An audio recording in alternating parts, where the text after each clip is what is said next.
बिस्मिल्लाहिर्रहमानिर्रहीम। अस्सलाम वालेकुम नाज़रीन, मैं हूँ फैयाज़ राजा और आप देख रहे हैं आपका अपना यूट्यूब चैनल। दोस्तों, वफाकी हुकूमत इस्लामाबाद और रावलपिंडी से मजदूर सहाफ़ी के ज़राए से ख़बरें, मालूमात और उन पर फिर हमारा तज्ज़िया और तबसरा। आज की इस वक्त की सबसे बड़ी और latest development, army chief field marshal general Asim Munir आज पाकिस्तान के सूबा खैबर पख्तूनख्वा के अहम तरीन दौरे पर हैं। ताज़ा तरीन इत्तलात के मुताबिक वो बन्नू पहुँचे हैं।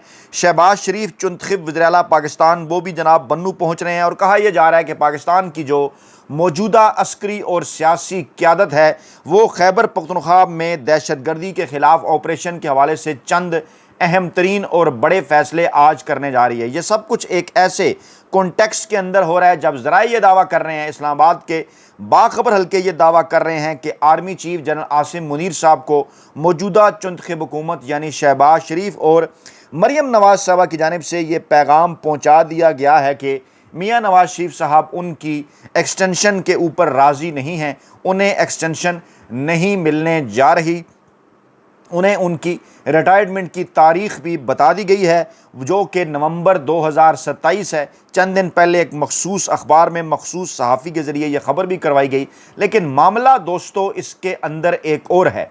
मामला जनाब ये है, कहा यह जा रहा है इस वक्त के ये सब कुछ एक ऐसे कॉन्टेक्स्ट के अंदर, एक ऐसे माहौल के अंदर हो रहा है कि जब पाकिस्तानी अदालतें एक बार फिर, चाहे वो इस्लामाबाद हाई कोर्ट हो, चाहे वो सुप्रीम कोर्ट ऑफ पाकिस्तान हो, वो एक बार फिर अंगड़ाई ले रही हैं। इस्लामाबाद हाई कोर्ट के अंदर 5 के करीब जज साहबान, सुप्रीम कोर्ट ऑफ पाकिस्तान के अंदर जो है वो 10 के करीब जज साहबान हैं। उनकी जानिब से इस किस्म की इत्तलात हैं कि 26वीं आइनी तरमीम और उसके बाद जो मामला जुड़ा हुआ है आर्मी चीफ साहब के हवाले से, जो पार्लिमानी आर्मी चीफ साहब की मुद्दत मुलाजमत के हवाले से जो पार्लिमानी एक्ट पास किया गया था, जिसकी वजह से उनकी जो मुद्दत मुलाजमत है आर्मी चीफ साहब की वो 3 साल से बढ़ाकर 5 साल कर दी गई थी। अब इसके ऊपर एक डिबेट है कि क्या ऐसी सूरत हाल के अंदर 2 माह बाद नवंबर 2025 में, तकरीबन 75 दिनों बाद 29 नवंबर 2025 को क्या किसी नए नोटिफिकेशन की ज़रूरत होगी और क्या वो नोटिफिकेशन 2 साल के लिए होगा।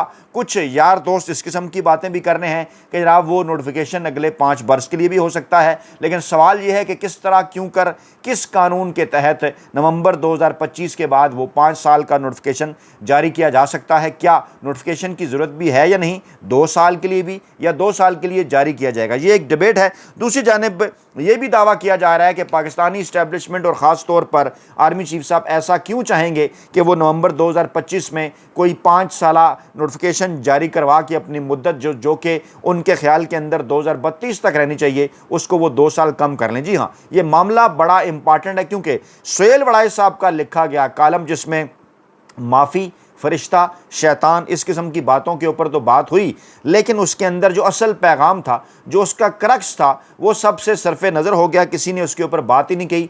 सुहेल वड़ाई साहब ने बड़े वाज़ेह अंदाज में उस कालम पर लिखा था, उस कालम में लिखा था कि मौजूदा army chief field marshal Asim Munir साहब ने यह कहा है उन्हें कि उनके पास पाकिस्तान की तरक्की का 10 साला प्लान है। उनकी मुद्दत मुलाजमत नवंबर 2025 के अंदर शुरू हुई। 10 साला जो उनका प्लान है वो तो फिर जनाब बनता है 2032 तक। यानी कहना उनका ये था, उन्होंने इस ख्वाहिश का इज़हार किया बकौल सुहेल वड़ाई साहब के कि वो 10 साल पाकिस्तान के आर्मी चीफ जो है वो रहना चाहते हैं। यानी नवंबर 2025 से नवंबर 2027 तक उनकी मुद्दत मुलाजमत में एक इजाफा, चाहे उसके ऊपर सवालात हों, वो हो चुका है। यानी नवंबर 2025 में दावा ये किया जा रहा है कि वो रिटायर नहीं होंगे अपनी आइनी और कानूनी 3 साल मुद्दत पूरी करके, बल्कि उनकी मुद्दत नवंबर 2027 तक बढ़ाई जा चुकी है, जिस पर कुछ सवालिया निशानात वकला के ग्रुप्स के अंदर भी हैं और जजेस के अंदर भी हैं। और अगर इस किस्म की कोई दरख्वास्त इस्लामाबाद हाई कोर्ट या सुप्रीम कोर्ट पहुँची तो फिर जनाब ये भी कहा जा रहा है कि उसके ऊपर जनाब बड़ी जो है वो कानूनी मोशगाफियाँ होंगी, काफ़ी सारी चीज़ें जो हैं वो खुलकर सामने आएंगी। अब ये भी कहा जा रहा है कि जनाब ये मामला नवंबर 2025 से 2027 तक का नहीं है, बल्कि ख्वाहिश इस बात की है कि 2027 के अंदर उनकी मुद्दत 2032 तक बढ़ाई जाए। तो ये मामला अभी क्यों सामने आएगा? ये मामला तो 2027 के अंदर ही सामने आएगा। ऐसी डिबेट अभी फ़िल वक्त क्यों शुरू की जाएगी? ये तमाम तर सवालात हैं जो इस वक्त इस्लामाबाद के बाखबर हल्कों के अंदर गर्दिश कर रहे हैं। आज से चंद दिन पहले वज़ीर-ए-आज़म हाउस के अंदर भी पाकिस्तान की सियासी और अस्करी क़यादत का एक अहम तरीन इकट्ठ होता है। वहाँ पर भी जहाँ दहशतगर्दी के मामलात के ऊपर, जहाँ पाकिस्तान की मौजूदा सियासी सूरत हाल के ऊपर बात होती है, वहीं इस बात पर भी गौर होता है कि कंटिन्यूटी ऑफ द सिस्टम, जी हाँ, हाइब्रिड रजीम इसे कहा जाता है। सवाल ये होता है कि क्या ये हाइब्रिड रजीम आगे चल पाएगा। अब यहाँ पर जो सबसे बड़ा सवाल सब के सामने आ खड़ा होता है वो होता है जनाब इमरान खान साहब की मौजूदा पोजीशन। अब इस बात को समझिए, क्योंकि चंद लोग आज ये दावा भी करते नजर आ रहे हैं कि आर्मी चीफ साहब को एक्सटेंशन ना देने का जो मामला है 2027 के बाद का, जिस पर जो है वो मरीम नवाज साहबा और शहबाज शरीफ साहब की जानिब से साफ साफ कह दिया गया है कि जनाब नवाज शरीफ साहब राज़ी नहीं हैं, और वजह इसकी ये भी बताई गई है कि उनकी इत्तलात के मुताबिक इमरान खान साहब, आसिफ जरदारी साहब और नवाज शरीफ साहब, तीनों जो इस वक्त पाकिस्तान की 3 सियासी जमातों के रहनुमा हैं, वो इस मामले के ऊपर एक पेज के ऊपर हैं। इमरान खान साहब के हवाले से तो सुहेल वड़ाई साहब ये दावा भी करते रहे कि इमरान खान साहब तो फौरी तौर पर ये चाहते हैं कि जनाब ना सिर्फ ये सिस्टम ख़त्म हो, इसके साथ साथ पार्लियामान ख़त्म हो और चीफ़ जस्टिस साहब घर जाएं, चीफ़ इलेक्शन कमिश्नर साहब घर जाएं, मौजूदा आर्मी चीफ साहब को भी घर जाना चाहिए। लेकिन सुहेल वड़ाई साहब ने ये कालम के अंदर लिखा था कि ये तमाम तर चीज़ें एक वक्त नहीं हो सकती, कुछ लो और कुछ दो होगा अगर इमरान खान साहब किसी एक शर्त के ऊपर किसी किस्म की कोई डील करने के ऊपर राज़ी होते हैं।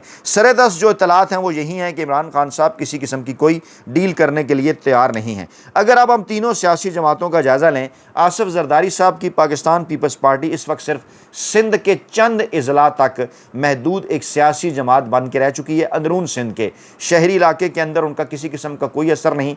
जो असर दिखाया गया वो जनाब धांधली के नतीजे में दिखाया गया, और उसके बदले में जो कुछ पाकिस्तानी इस्टेब्लिशमेंट को देना पड़ा आसिफ जरदारी साहब को या पीपल्स पार्टी को, वो जनाब आपके सामने है। और इस वक्त तक आसिफ जरदारी साहब की पीपल्स पार्टी मुकम्मल तौर पर अपना वोट बैंक उन तमाम इलाकों के अंदर खो चुकी है।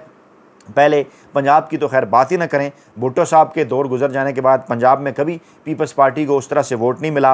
उसके बाद फिर कराची और सिंध में तो वोट मिलता रहा, बलूचिस्तान में भी चंद जगह पर इलेक्टेबल की वजह से, KPK में भी, लेकिन उस तरह से पंजाब में उनकी वापसी नहीं हुई। और अब ये कहा जा रहा है कि जो बचा कुचा वोट बैंक था वो भी ज़ाया कर दिया गया है, और वहाँ पर जो नौजवान वोट है, जो यूथ है, उसमें पाकिस्तान तहरीक इंसाफ बड़ी तेज़ी के साथ मकबूल हो रही है। शहरी सिंध, कराची, हैदराबाद का जायज़ा लें, वहाँ पहले ही पाकिस्तान तहरीक इंसाफ लीड लिए हुए है। नवाज शरीफ साहब का अगर जिक्र करें तो मुस्लिम लीग नवाज और नवाज शरीफ साहब भी जब से उन्होंने वोट को इज्जत दो के बयानिए से उनकी वापसी हुई है, जैसा कि सबको इस बात का अंदाज़ा था कि वो भी उन्होंने अपने मतलब और किसी मकसद के लिए लगाया था। हालांकि उनकी भी एक पीपल्स पार्टी की तरह, भुट्टो साहब की तरह, इनकी भी एक पूरी सियासी तारीख है कि कैसे जनाब वो जर्नैली गमले के अंदर 10 साल उन्होंने इस्टेब्लिशमेंट की खिदमत की, फिर जनाब बड़े इनकलाबी हो गए। तो खैर नवाज शरीफ साहब भी इस वक्त, मुस्लिम लीग नून भी पंजाब के सिर्फ चंद अजला तक महदूद एक सियासी जमात बन चुकी है। लाहौर और जैसे उसके गिरदोनवा में, चाहे गुजरांवाला की बात करें या फैसलाबाद, किसी मतलब बहुत कम जगह पर, और वो जो वोट बैंक है वो आपके सामने है। लेकिन क्या किया गया, फार्म 47 बनाए गए, इमरान खान साहब के बुक्स में इनकी अक्सरियत दिखाई गई, बदले में उन्हें क्या कुछ देना पड़ा वो जनाब आपके सामने है। जहाँ तक बात है इमरान खान साहब की, पाकिस्तान की सबसे बड़ी मकबूल तरीन अवामी सियासी जमात पाकिस्तान तहरीक इंसाफ, और इमरान खान की, उन्होंने एक जो है वो ऐसा काम कर दिखाया जो कि पाकिस्तान की तारीख में नहीं हुआ। मैं ये बार बार बात रिपीट भी करता हूँ, लेकिन आपके सामने अज़ हद ज़रूरी है ये बात बार बार रखना, ताकि कुछ 2, 4, 10, 8, 20, 25, 30 लोगों को ही ताकि ये पैगाम पहुँचे। वो पैगाम ये है कि जो कुछ पाकिस्तान तहरीक इंसाफ ने कर दिखाया वो 70 की दहाई के अंदर ना ही जुल्फ़िकार अली भुट्टो साहब और 90 की दहाई के अंदर ना ही नवाज शरीफ साहब कर सके, यानी पीपल्स पार्टी और नून लीग दोनों वो काम ना कर सकें। वो काम क्या था? वो काम ये था कि इमरान खान साहब का जो बयानिया है, जिसके साथ यूथ जुड़ के खड़ी है, उसके खिलाफ इस्टेब्लिशमेंट का किसी किस्म का कोई बयानिया कामयाब नहीं हुआ। और जो ही तमाम तर इक़दामात इमरान खान और पाकिस्तान तहरीक इंसाफ के खिलाफ उठाए जाने के बावजूद, जब भी पाकिस्तान के अंदर पहले इलेक्शन हुए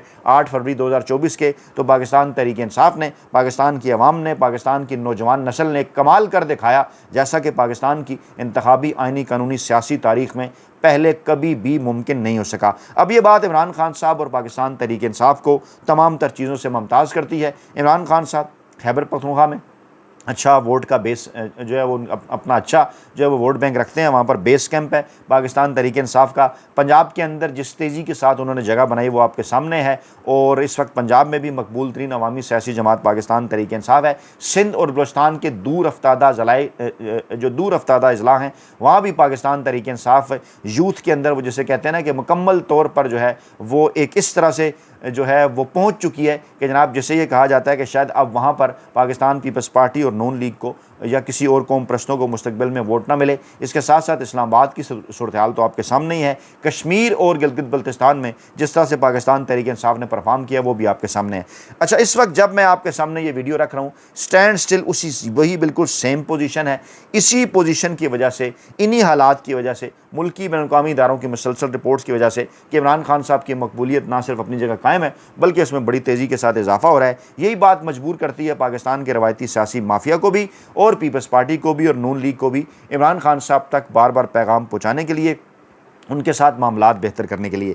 अब क्यों इमरान खान साहब से हर कोई बात करना चाहता है, मामला क्या है? अगर इस्टेब्लिशमेंट को देखें तो मौजूदा आर्मी चीफ साहब जो हैं वो 2027 के आगे देख रहे हैं इस वक्त, यानी कि तमाम तर सियासी पॉलिटिकल जो चेस गेम है या कहा जाए कि जो लूडो है या जो ताश है, सियासी ताश, वो नवंबर 2027 के लिए लगाई गई है। चाहे वो इमरान खान साहब हों, चाहे वो नवाज शरीफ साहब हों, चाहे वो आसिफ जरदारी हों या फिर पाकिस्तान की इस्टेब्लिशमेंट हो, सबकी नज़र नवंबर 2027 के ऊपर है। इमरान खान साहब की अगर पोजीशन का हम जायज़ा लें तो मजबूत तरीन उनकी पोजीशन है। 2 साल से लंबा अरसा वो जेल के अंदर काट चुके हैं, वाज़ेह पैगाम दे चुके हैं कि अगर 2023 से 2025 तक वो जेल काट सकते हैं तो 2025 से 2027 तक भी वो जेल काट सकते हैं। खुदा उन्हें हिम्मत दे, खुदा उन्हें बेहतरीन सेहत दे।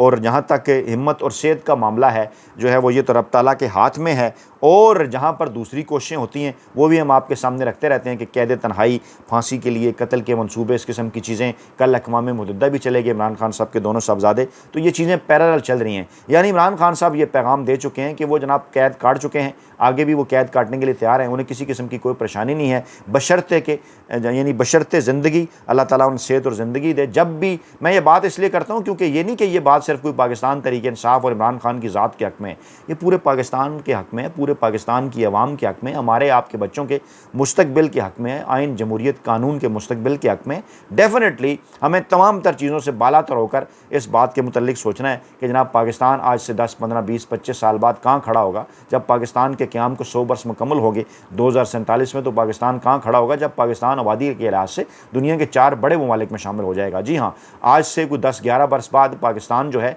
वो भारत, चीन, अमेरिका और पाकिस्तान, ये 4 आबादी के लिहाज से दुनिया के बड़े ममालिक होंगे। और दुनिया जो है उसको तमाम दर चीज़ों का अंदाज़ा है। पाकिस्तान के हवाले से 25 करोड़ से ज़्यादा आबादी है पाकिस्तान की, बड़ी जो है वो इसके अंदर पोर्शन नौजवान नस्ल का है। ये तमाम दर चीज़ें बड़ी इंपॉर्टेंट है जो कि इमरान खान साहब के साथ जुड़ी हैं।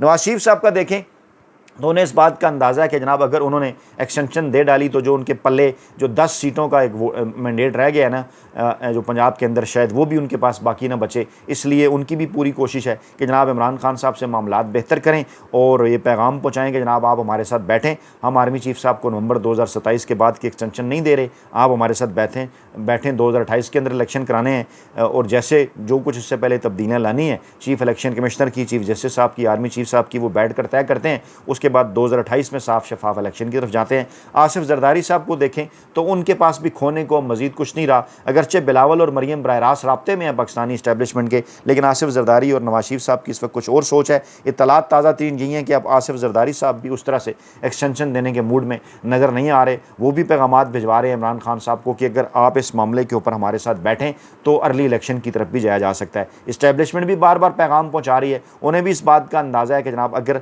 हमें एक्सटेंशन चाहिए तो डेफिनेटली हमें नून लीग और पीपल्स पार्टी के साथ साथ पाकिस्तान तहरीक इंसाफ से भी बात करनी होगी। अच्छा, अब ये एक ऐसी सिचुएशन है क्योंकि इमरान खान साहब बहादुरी के साथ जेल काट चुके हैं, डटकर जेल काट चुके हैं, सबको इस बात का अंदाज़ा है कि वो आगे भी जेल काट लेंगे। 2027 भी आ गया तो क्या हो जाएगा, लेकिन नवाज शरीफ साहब को इसकी कीमत अदा करनी पड़ेगी। उन्हें इस बात का अंदाज़ा है कि मरियम नवाज़ और आसिफ जरदारी साहब को भी कि मरियम नवाज़ और बिलावल भुट्टो का मुस्तकबिल महफूज अगर हमने बनाना है तो हमें जो है जो पाकिस्तान तहरीक इंसाफ के सरबराह इमरान खान है, उन्हें मज़ीद जेल में रखना होगा। और जेल में रखने के लिए बदले में उन्हें फिर इस्टेब्लिशमेंट को कुछ तो देना पड़ेगा। और डेफिनेटली वो है आर्मी चीफ साहब की एक्सटेंशन, जिस पर सरेदस्त आसिफ जरदारी साहब और नवाज शरीफ साहब कायल नहीं हैं। और ये इस वक्त जो इत्तलात हमारे पास आ रही हैं कि आर्मी चीफ साहब पहुँचे हैं बन्नू, शहबाज शरीफ साहब भी पहुँचे हैं बन्नू। सवाल इस वक्त ये उठ रहा है, अभी तक इस हवाले से डिटेल सामने नहीं आई कि क्या किसी किस्म के उस जो इजलास वहाँ होने जा रहा है उसमें जो वहाँ के मुंतखब वज़ीर आला हैं अली अमीन गंडापुर साहब, वो भी